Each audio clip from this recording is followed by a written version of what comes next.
Hi everyone, welcome to my podcast. My name is Corrina. I live in the very northwest part of the Pacific Northwest, Washington State, sort of up near the Canadian border. This podcast is about my knitting projects and my horsemanship journey with my two adopted Mustangs, Odin and Braggy. In my show notes, I will have some information about adopting wild Mustangs from the Bureau of Land Management Wild Horse Adoption Program. Okay, so today I'm looking at my notes. So I don't really have an old finished object to talk about. There is this hat that I wear all the time, and I feel like I've already talked about this once before. It was my very first knitted project, but it's my barn hat, so it gets washed and it's getting a little small. So I don't have that to show with me right now, but I do have a finished object. So this is my owl cowl. This is a pattern by Kay Jones. It's a free pattern. I think you can find it on Ravelry. It is made from 1 main skein and 6 minis. So the main color is this kind of rust color, and then this the minis are these striped colors right here. I didn't have minis, so I bought this yarn from a yarn store in Anacortes last summer when I went camping with a friend of mine. We did just kind of a local camping trip and went to Whidbey Island and camped. This is called the owl cowl because of the pattern that the first few rows make these little kind of lace section right here. You can see that. There we go. Look, kind of looks like little owl faces. So I haven't worn this yet. It's made of fingering weight yarn. Actually, I did wear it in the car recently. But I haven't really worn it because it is really just off my needles. I did not block this. So because it's a cowl, kind of don't care. I started at this end and then knit up and finished at this end. She recommends a stretchy bind off, and I did that, but ended up not being, it ended up being a lot more stretchy, so I wanted it to match the bottom, so I frogged that part and made it so it more matches the bottom part, although it is still kind of loose, looser than the bottom part, so, but it's a lot better than it was. So that's my finished object that I have.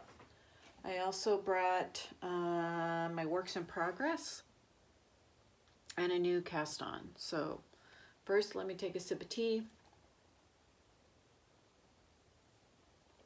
talk about the weather. The weather has been kind of rainy, so I haven't done much outside. We did have a couple nice days, and I messed around with the horses a little bit. We're just working on some trailer loading. I'll talk about that later, but I just kind of wanted to add some things in context of weather. I am hoping to get out for a walk today. I'm just kind of feeling the winter blahs, and would like a little bit more opportunity for some fresh air, so I am going to do that. I have, speaking of horses, I have the hose going out filling up one of their stock tanks, so my alarm may go off during this recording, so just be advised. It'll probably startle me because I'll forget about it again, which is why I have to set an alarm, so that I don't leave the water on and let it drain over and make the muddy ground even muddier. So, works in progress. So I have, what do I want to talk about? I'll talk about the one that I have I'm getting pretty close to finishing. So this is my Lovenote.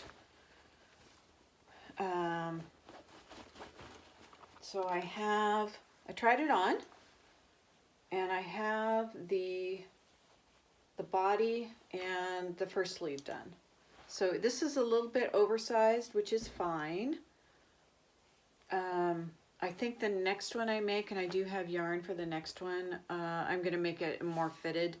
What I changed was the sleeves. So the sleeve is really kind of straight knitting out, stockinette stitch out from the shoulder.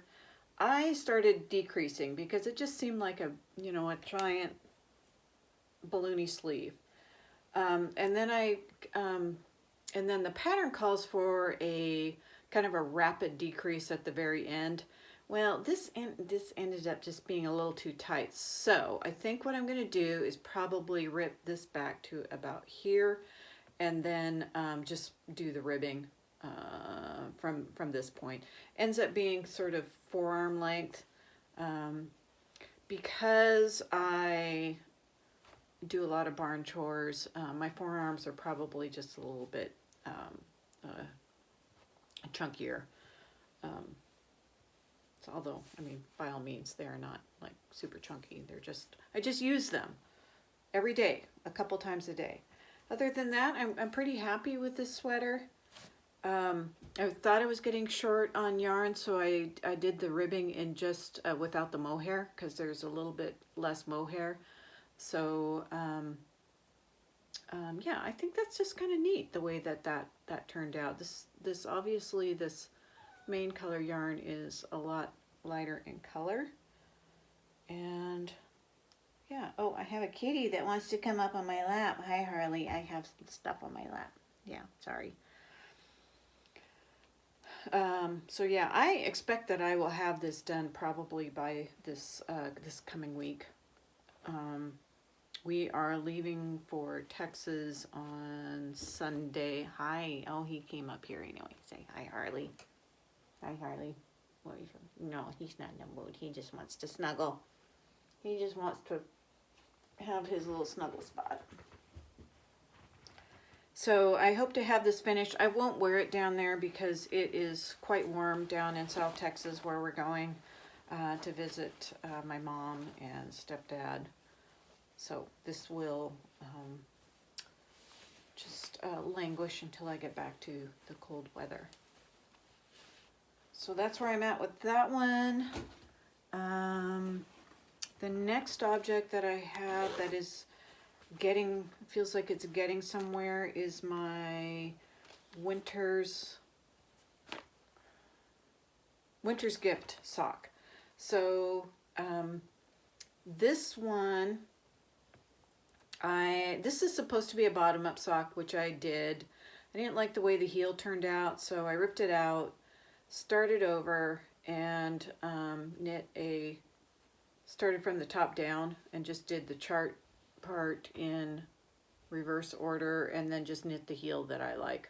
So basically your standard heel flap and gusset, and then knitting the foot, and then I'll knit the toe that I like, which is called a barn toe, and I got that from the I think it's the Ann Budd Master Sock book.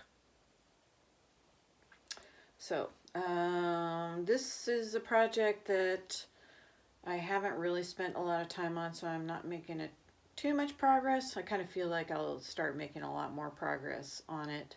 I finally memorized this pattern. So the pattern is this. Get this kind of flattened out so you can see it. So it's kind of this neat slip and carry yarn intentionally pattern. So I finally have that memorized, and so I think this will go a lot faster, especially since I'm knitting it top down, which is much more familiar to me. So I feel like this is going to be a little bit more of a loose sock. So we'll see, because the options seemed like they were either going to be for the pattern. It's a free pattern, by the way, by Amy Snell. I think I got it from Knitpicks. So the cast on options were kind of small, medium, large, and my feet are definitely medium. But yeah, that's what I did for the sock measurement size.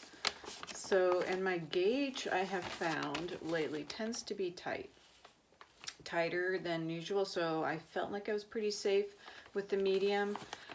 I'm not convinced now. But I will still wear these, just maybe not in shoes. So that is that. I just wanted to show you the pattern. Again, this is a free pattern, Winter's Gift Socks by Amy Snell.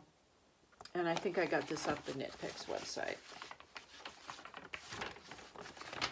And I made all kinds of notes on how I did it. Yeah, this is definitely a Knitpicks pattern. So yeah, so you can see I made a ton of notes in the margins about how I'm really doing things. So this should be on my project page in Ravelry, and my Lovenote sweater. Although quite honestly, I tend to put things on there when I start. I don't generally you know, keep progress notes. It's just kind of, I start it and then I finish it. My next cast on that I started earlier this week, I've been talking about it for a while, are these free pattern, The World's Simplest Mittens. And this is by tincanknits, free pattern. I'm using DK weight yarn. Oops, attacked by stuff in my bookshelf. DK weight yarn that my mom gave me as a gift. I think this was a birthday gift. So this is the colorway, very pretty. Very soft yarn, I really like it. This is Eagle Nest, Baby Alpaca, and Merino Silk, 45, 45, 10. And the colorway is Threadbare. So fistful of fiber, that's what the tag says. So yeah, so pretty. And this is how far I've gotten. I'm doing magic loop. It's a little bit, mostly because I don't think I have DP ends in this needle size, which I think is a 3.5 millimeter. But here it is. So pretty. It's a little bit of a pain to do magic loop with this many stitches, or these few stitches. Let me tell you what the needle size is. So it has 3 inches of ribbing. So finger and DK. So US 3s, which are 3 1/4. I think these are 3 1/2, quite honestly, and then US 5s. It's fine if my mittens are just a little bit big on my hands. That's okay with me. So I'm using the 3 1/2s, and then these are the 5s that I will be using. So I'm guessing I don't have DPNs in those sizes, so I'll use magic loop. This is my kind of since the pattern's very basic, this is my kind of Zoom meeting or travel knitting that I can take with me, because I have it, you know, it's in a fairly compact bag. Yeah, I don't have special project bags except for the one that my mom made me. Other than that, I have basically just canvas or just bags that I've accumulated. Okay, new cast on. Cast on this morning. This is it's called Crossvine sweater. It's a free pattern by Berroco. It uses a chunky weight yarn. Let me see if I can find a label. Here is the colorway here. I know I have here it is. This is Ultra Alpaca Chunky. I bought this yarn in Wisconsin at when we went to Berroco. Mom and my sister and I went to Berroco last summer, and it's from the Utopia Fiber Shop. Let me see. Okay, well, it's the color 72194. Yeah, so for my size, take six skeins. The gauge is for, I think it's 3.5 stitches per inch for 8mm needles. I'm sorry, 10mm US 10s. Good grief. Which I believe are 8mm needles. Again, as I said, I did a gauge swatch. My gauge was a little bit tighter than that. Oh, sorry. I'm looking at the wrong thing. Here is the pattern. Free pattern by Berroco. The gauge is supposed to be 17 stitches and 23 rows in 4 inches on size 8 or 5mm needles. My gauge was a little tighter than that, and instead of going a size or 2 bigger, I opted to use 9mm needles. There's approximately 2 to 4 inches of positive ease, so I feel fine about that. Yeah, so I spent a lot of time thinking about the instructions this morning, because there's written instructions and then chart instructions. And this is a size inclusive pattern, so it goes from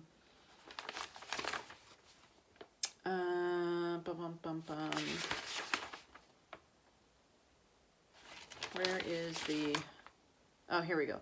So it goes from the bust size from 36 inches up to 70.5 inches. So, and mine's, I tend to knit around the 44-inch bust size, so it's size 3 of this one.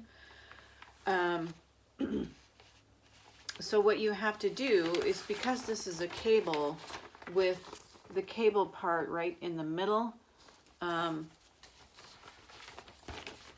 spent a lot of time pondering the instructions. So it turns out, and I haven't knit a cable pattern in quite a while. This is the chart for the cable. So all the extra sizes is in the ribbing. And that's the part that I was kind of struggling with this morning, is actually the written part is the ribbing, but there's still a fair amount of ribbing in the chart. So that's what all this is right here. So I got confused with the ribbing in the written part of the pattern and the ribbing in the chart part of the pattern. I have it sorted out now. I'm just about, I cast on, by the way, I cast on with the larger needles. It says it's a bottom up, work in the flat pattern. So it says cast on with the smaller needles. Because I know that I kind of am grippy, I cast on with the larger needles and I'm knitting with the smaller needles. And then once I have this row finished, there's the needles, I will just knit with these smaller needles back and forth for the prescribed amount. So if you decide to knit this pattern, and I will hopefully have a link to it in my in the show notes if I remember, just bear that in mind, especially if you're a tight knitter. That was I know that's what my grandmother used to do, because she had a tight gauge as well. So yeah, so I thought that was a good tip from her. Grandma had passed on, oh gosh, it's been 10 years now as of this month, or I mean as of this year. So yeah, so she's one of the reasons why I learned to knit. Okay, those are all my knitting projects that I have going on right now. I also knit a gauge swatch for the Westland pattern, which is also a Berroco pattern. It's a paid for pattern. It's color work. It's color work yoke. It's in Arne yarn. I had bought a whole bunch of black Arne yarn for a different pattern that I ended up not liking knitting. So I just had to add a couple more skeins for what I thought were a couple more skeins for the Westland color work pattern. Turns out I was wrong. So I have 2 skeins of emerald contrast color. Well, it's not enough. I need 4 skeins. I also knit 2 gauge swatches for that one. So even though the gauge is off on the recommended needles, I like the fabric better than with the larger size needles. And I got gauge with the larger size needles, but I don't like the fabric as much. So I referenced the Anne Budd book on sweaters. I can't remember the name of the book. It's something about knitting, just sweater knitting. It's a basic kind of how-to with a whole bunch of different patterns and techniques and stuff. But it tells you how to adjust if you're adjust for your gauge. It does recommend knitting another gauge swatch with the larger needle, but if you don't want to, you can adjust up a size or 2 depending on how the maths work out. So yeah, just keep that in mind if that's something that you need to do. I feel like I used to be able to knit to gauge a lot better, but I have not been able to do that for a while. So anyway, since I only have 2 skeins of the 2 balls of the emerald green contrast color, and I couldn't find 2 more balls of that color, I went to my local yarn store yesterday, and they have a drop ship program, and I ordered 4 balls of a rose colored. So I think that's going to be really pretty. So hopefully once I get going on this, once I finish the Lovenote, get going on this Crossvine project, I will be able to cast on that Westland sweater with that new pretty dusty rose colorway. So that's kind of the knitting projects. Gardening projects I will include at the end of this video a little bit about my indoor garden. So I have arugula and radishes and peas and something else. I think it's supposed to be lettuce, but it looks kind of weird, so I don't know what it is. But they're coming up. And I should be able to harvest the arugula pretty soon, at least as a microgreen. So I'm kind of not sure if I'm going to do that or just let it grow a little bit longer. Yeah, we'll see. The radishes I'll probably have to use as sprouts or transplant them, and so that they have their own little containers to grow in. I'm not sure if I'll do that this week or not. My outside garden is really not doing much. I've just been kind of, preparing, pulling weeds when some come up, and putting composted manure on beds. So that's kind of been my plan, and just thinking about where I want to plant things. I'm going to do mostly container gardening. I follow the Kelly Kim Grow Your Own Groceries YouTube channel, and also Epic Gardening and Grow Veg. So they have some really good ideas, even though Grow Your Own Groceries and Epic Gardening are in Southern California, very different. They still have some of the same issues with light and, how many hours of daylight. Their growing season is obviously a lot longer, so they're able to start their indoor tomatoes and peppers. I'm not going to be able to start those at least until, I'm thinking, the end of February, is because those won't go outside until usually Mother's Day.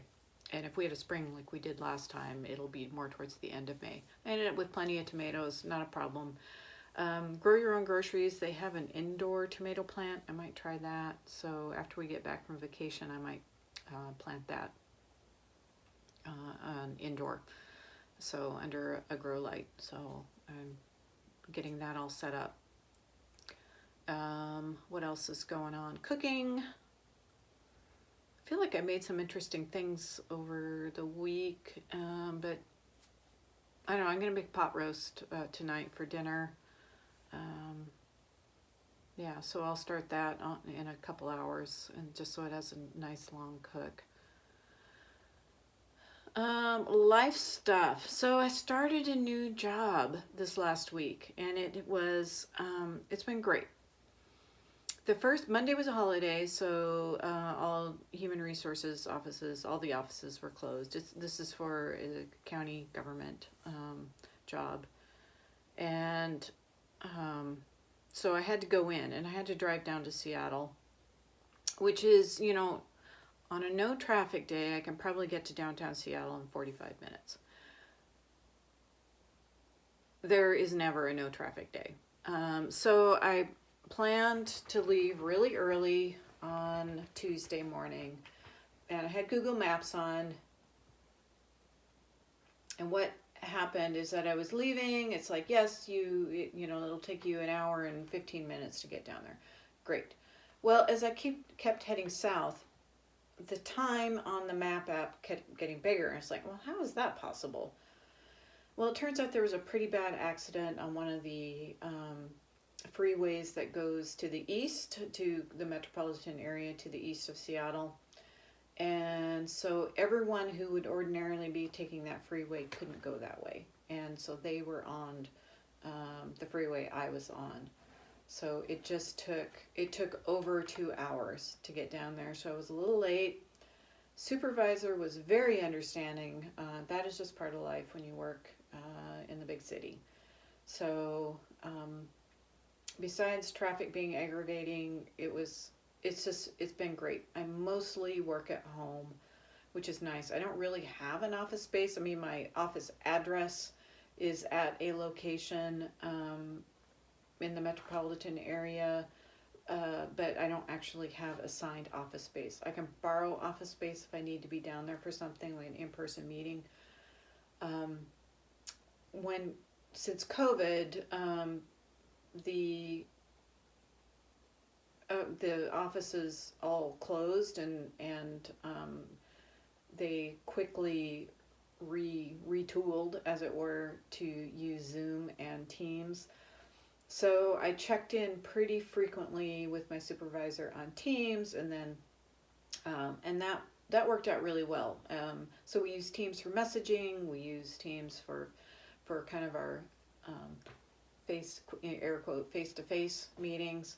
It works out really well, and I feel pretty happy about it. I like working at home. When I was working at home at my old job, I would actually be sitting right where I'm sitting now. But it was because I only did it like usually once a week for about 4 hours. It was okay to be in this space, which is kind of our library exercise room. I come up here to knit. I didn't really want to spend my 8-hour days in this room. So we have an office space set up downstairs. What we didn't have was heat.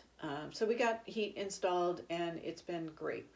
We have a very nice custom desk, oak desk with drawers, with 2 stations. So one side for me, one side for Randy. Randy's company made the custom desk based on the measurements of our old house. Well, it happens to fit in this space downstairs in our basement. And the oak, I can't remember if it was like a spare piece, but it's just this really nice, solid piece of oak. It is a bear to move. And when we moved it here, when we moved in 2019, I was like, okay, this desk is going to stay here. Randy talks about redoing the floors. So if that's the case, the oak desk is going to have to move. But hopefully there will be contractors that can help do that, because I don't really want to move that again. That was, oak. If you know what oak feels like, you know that it's pretty heavy. So yeah, I'm happy to report that my first week of work went really well. My supervisor's happy with my work. Even though there's a ton of training that needs to be done, and just getting familiar with like file locations and processes. It's a much larger organization than I had worked at before. So there's just many much greater, bigger staff to do things that I probably had to think about a lot myself in my old job, or we had one staff person for that. Now it's kind of like we have one staff person assigned for each department. As an example, the division that I work in, which is environmental health, it's a division of public health. In my old job, I think we had 17 or 18 people. Well, in environmental health now, where I work now, there's probably 200. So it's at least an order of magnitude. Environmental health covers on-site sewage, which is a program I work in, drinking water, which I also have some knowledge in, solid and hazardous waste, and food safety. So all the restaurant inspections and stuff like that. So the previous place I worked at had 17 people to do all of those things, with the largest program being the food division, and that food and living environment, which includes public pools, inspecting public pools for safety. And that is true. Then usually the next larger program is on-site sewage and drinking water, and I think that is true for this program as well that I'm working in now.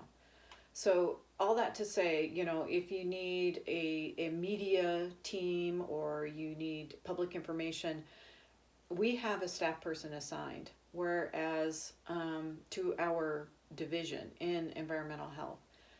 At my old place, we had one person assigned for the whole department, which also included communicable disease, senior services, and I know I'm missing some. Those are the big ones, senior services, communicable disease, and then there's some more that have to do with the housing and homelessness, and D&D, developmentally and disabled programs. So I'm not sure if in the county I work for now, which is the Seattle King County, Public Health Seattle King County, I am not sure if those divisions are under public health or not, or whether they are their own departments. My old jurisdiction, I would say public health had, I don't know, maybe 100 people, which is a pretty big department for that county. There are 2,000 people in the public health department that I work for now, and it is one of the 10 largest public health departments in the country. So it's a very different and kind of exciting change.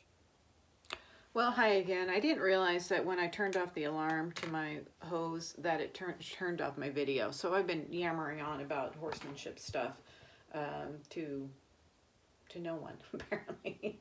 So anyway, I was just talking about how I've been working on trailer training with the boys, and how I had separated, in order just to focus on Braggy and help him with his confidence, I put Odin up in the round pen.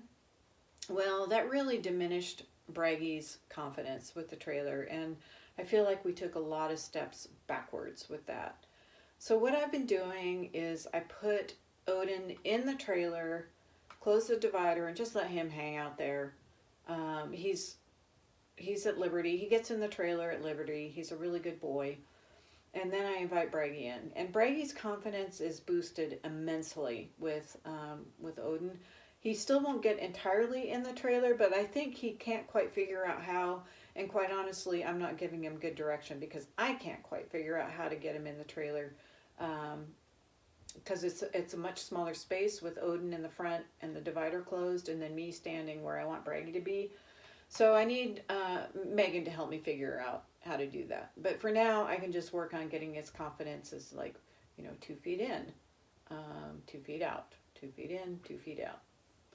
I won't practice that today because it's raining, and then, if Breggy gets upset and needs to, go have a timeout someplace, I don't want him to slip and slide on his way out, because that's just going to make it more terrifying for him and not help at all. So that's what I've been working on with them. The other thing about Braggy is that he wants to be in Odin's lap, as it were, all the time, even at feeding time. So I feed them separately. I make them go to their separate stalls.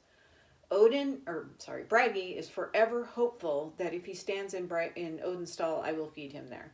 I don't. I go put Braggy's food in Braggy's stall, and then Braggy will leave Odin's stall, walk all the way around, go to his own stall, and I feed Odin. And I also shut the door in Odin's stall so Braggy can't get back in until I'm ready for him to. In other words, when Odin is done eating his grain, because what will happen, Braggy will gulp down his grain and then come back and try to finish Odin's grain and then eat his hay too. Odin has a bit of a cough, so I put some kind of preventative treatment in it for him. It's just primarily made of ginger and some other natural herbs and stuff. I need Odin to eat that, and he eats more slowly than Braggy does. So I sometimes what happens is Braggy finishes his grain, comes back around to see if the gate's open to Odin's stall. No, it's not. So after Braggy goes back to his own stall, starts eating his own hay, then I will open the door to Odin's stall so that when he comes back, he can be with Odin. So, I'm not sure if I'm doing the right thing. I mean, at least at this, as far as building confidence, I think, just these baby steps, associating the separation with yummy food, I think, is positive. So I'll see. Hopefully I'll get to do some more with them after the weather starts getting nicer, but quite honestly, the weather can be pretty crummy here until July. Hopefully that's not the case. I mean, we always have some nice days. Usually I'm surprised by it and don't necessarily have a plan of what I'm going to do. So, all that to say, it's pouring down rain right now, so I'm safe to say I probably won't do very much with them except for the usual kind of barn manners and that work that I do with them every day, twice a day. So I am going to wrap this up.